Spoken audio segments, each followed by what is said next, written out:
չվճարող մարդը աչքերը կախ ամոթից գետինը մտնելու փոխարեն հələ մի հատ է ելույթներ ա ունենում, հələ մի հատ է հորթուբորթ ա գալիս, հələ մի հատ էլ ագրեսիվ ա։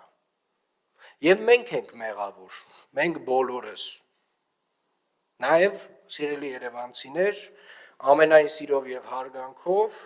բոլոր պարտաճանաչ քաղաքացիները,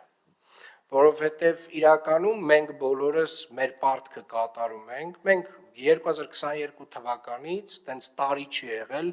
որ շարժակազմը չավելացնենք Երևան քաղաքում, նոր ավտոբուսներ, նոր տրոլեյբուսներ չգնենք։ Եվ ես ուզում եմ նաև շնորհակալություն հայտնել պարտաճանաչ Հայաստանի Հանրապետության այն քաղաքացիներին, ովքեր որ պարտաճանաչորեն վճարում են, եւ բայց արձանագրենք, որ այն մարդկանց, ովքեր որ չեն վճարում, այդ մարդկանց մենք մեր որպես բեռ բոլորս միասին մեր վզին տանում ենք։